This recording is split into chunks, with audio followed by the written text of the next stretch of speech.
I was 14 at the time. It was an average night around 9 p.m. Me and my little cousin are at his house. I'm babysitting for the night while my mom and aunt are shopping and my dad and uncle are at the movie theater. So we're sitting there, and I was feeling really strange. Something was wrong, but I couldn't put my finger on it, so I just kept watching TV with my cousin. The feeling wasn't going away, so I got up and walked to the back door to lock it. When I came back through the kitchen, I saw what was causing my weird feeling. In the window, there was a decrepit and homeless-looking man just staring into the window, looking at my cousin. Protective mode turned on. I pretended like I didn't see the guy, and I told my little cousin that we needed to go upstairs because our parents would be home soon and they wouldn't want him staying up late. So I went upstairs and put him to bed, knowing damn well that there was a man outside that wanted in. I was about 125 pounds and 5'8" at the time, and I played football for my school. If I remember correctly, I went downstairs and straight into the kitchen and grabbed one of those meat tenderizing hammers, turned back to the window where I saw him before. Not there. I ran back to the front door and checked that it was locked.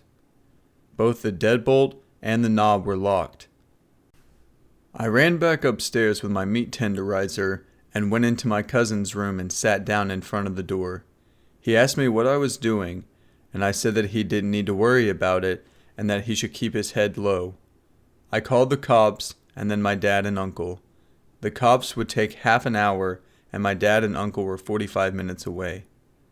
Then, I hear a window shatter and the sound of heavy boots walking around the main floor.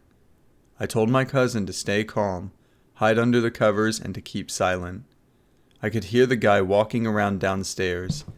It was horrifying. I gripped that damn meat tenderizer and waited. About 5 minutes pass, and then I hear the boots walking upstairs.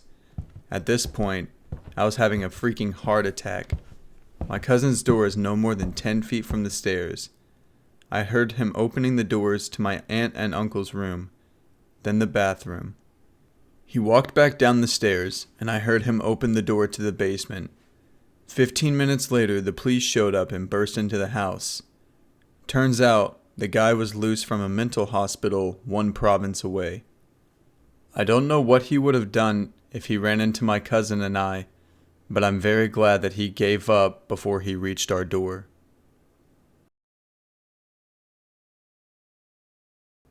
I was about 11-ish, maybe 12. I got off the school bus one day and walked home. By the time I got home, I was hot and needed to use the bathroom. Our house was small. Think 1950s style brick home in a quiet rural neighborhood. 3 bedrooms, 1 bathroom, kitchen, living room, and about 1,000 square feet, so not many places for anyone to hide inside this house. I walked in the back door and sat my books down and immediately headed for the bathroom. I'm sitting on the toilet on this nice sunny day, and I hear my name called from outside the door, and the voice sounded as if it came from the end of the short hallway that runs down the middle of the house. The voice called me by my childhood nickname and sounded like my mom. Only, my mom was at work and I was completely alone in the house. I froze. I didn't know what to do as I was absolutely sure there was a burglar in the house. I went over to the bathroom door, sure that when I opened it, I was going to find some woman in the house. I looked to my right and to my left, and there was no one there. I got out of the house and waited outside for my mom to get home. When she pulled into the driveway, I told her what had happened, and she checked the house and there was nobody there. She said I was hearing things, and it was all in my mind. Maybe it was. Fast forward to the 8th grade. I was home alone in the same house. My parents were gone for the day, and it was a weekend. It was cold and dreary outside, so I decided to do some homework. I sat down at the kitchen table and laid out my books and notepad. To my left in the house was the hallway. If you walk down the hallway on the right side is the bathroom and my bedroom. On the left side of the hallway is both my parents' and my brother's bedroom. That's it. My brother worked all the time and was a lot older, so he wasn't home either. The house was dead silent. The house had that midday dreary lighting effect to it due to the weather and not a lot of windows, which added to the peacefulness of the day. I was working on homework and everything was fine, and I was enjoying the time alone. From the end of the hallway to my left, a woman said my name. Again, it was my childhood nickname, and it was clear as day. My blood ran cold and I froze. I looked to my left, to the end of the hallway, and saw nothing. My jacket was nearby, and in one swift movement, I quietly closed my books and grabbed my jacket as my heart was in my throat. I started to cry with fear. I headed directly out the back door without looking back.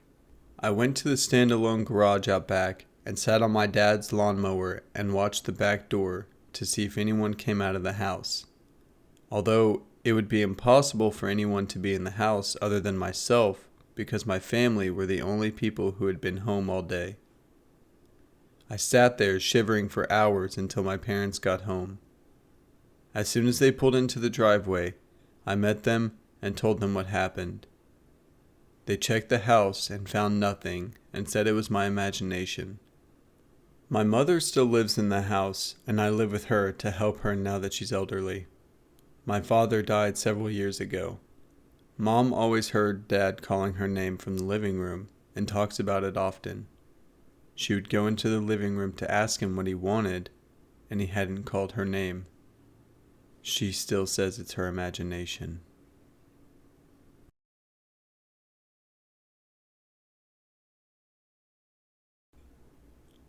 I think I was about 14 years old when this happened.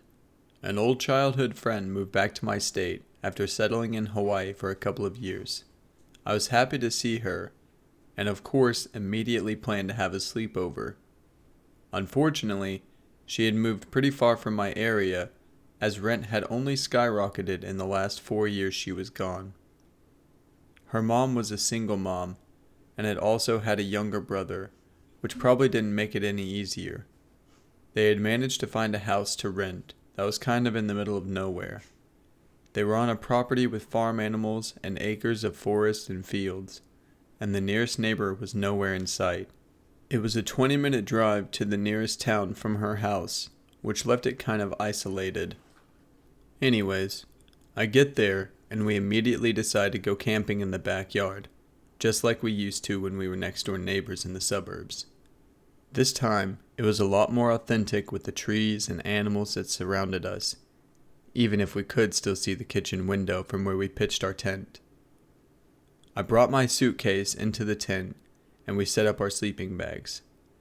I also had this crappy little lantern from Costco that my mom had bought me. We left all of our stuff in the tent, and then we went back inside to play and watch movies. As the night approached, her mom said she needed to go get something. It's kind of fuzzy. I don't remember if she needed groceries for dinner or if she was going to pick up the younger brother, but the two of us assured her we were fine on our own, and she ended up leaving for a while. Of course, we were excited when she left. I pulled out the candy that I had brought, and we queued up some movies that we weren't allowed to watch. I believe it was The Hangover. We ended up watching 2 movies, and before we knew it, it was 1 a.m. The living room we were in was right next to the front door. A wall of windows with crappy plastic blinds offering a lot of natural light in the daytime. All of the lights were on inside the house. It made us feel safer since we could see everything around us. But it also made seeing outside into the pitch dark impossible. We started up our 3rd movie of the night, and it was kind of an unspoken agreement that the camping idea was out and that we were probably going to fall asleep on our nest of blankets on the couch. But before we could get comfortable, her dog started barking. My friend was kind of annoyed but also confused because her dog was normally pretty quiet. Her dog started running around barking, and after a couple of minutes we managed to get her to quiet down. She was a small dog, and we wrapped her up with us in the blankets. We continued our movie for another 5 minutes before there was a loud knock at the door. Me and my friend froze. We looked at each other, confused as to who it could be. We didn't see her mom's car pull into the driveway, and with how dark it was impossible to miss. Again, we were in the middle of nowhere, 2 14-year-old girls alone. We paused the movie and just listened for a minute. I got up slowly, trying to be as quiet as possible, and tiptoed over to the front door. It was unlocked, and with a quick glance behind me, I could see that the back door was open. I was starting to freak out. I locked the deadbolt, and not a second later did the knock start again, but louder and more violent. I screamed at my friend to call the police and ran with all my might to get to the back door, slamming it shut and trying to lock it. Her back door was kind of jerry-rigged to shut, and I struggled to lock it for a good 2 minutes. Longest 2 minutes of my life. After I locked the front and back door, I ran to the lights and turned all of them off, and then I finally got the courage to look outside. I peered through the plastic blinds at the front of the house and could see nothing but darkness. Another round of aggressive knocking, and I literally dropped to the floor, so scared I couldn't even think. I just wanted to hide. I just wanted to make sure I was out of sight. I watched from the ground, peeking my head around the couch as the knob to the front door twisted halfway and jerked. The door rattled as someone yanked it and tried to get in. I felt a hand on my foot, and it took all my willpower not to scream. It was my friend. She brought her fingers to her lips and motioned for me to follow her, and the two of us crawled to her mom's room with the dog. The dog was going crazy now, barking and whimpering. We crawled all the way over to her mom's nightstand, and I realized with a cold feeling in my stomach that her phone was dead, and that mine was still in our tent. It took a good 3 minutes before her phone turned on, and we immediately called the police. A very nice woman answered our call and told us to stay on the line. It was going to be 15 minutes before the police arrived. At this point, the knocking had stopped, and after 5 minutes of sitting in her room, I gathered the courage to go back to the living room. I double-checked the locks on the front door and went back to double-check the back. As I walked to the back door, however, I noticed there was a light outside. I ran to the kitchen window and could feel my blood turn to ice. The lantern in our tent was on, and I could see the silhouette of a large man going through my suitcase. I called out to my friend, and she told me to get away from the window, which I reluctantly did. Soon after, we could hear the police sirens in the distance, red and blue lights flashing through the plastic blinds. There were 3 police cars, and an officer immediately ran towards us. I shouted that the man was around the corner, and apparently it was a foot chase that ended with the man escaping into the forest. My friend's mom had also arrived home minutes after the police, and said that she actually turned back from where she was going because she had gotten a horrible feeling that we weren't safe.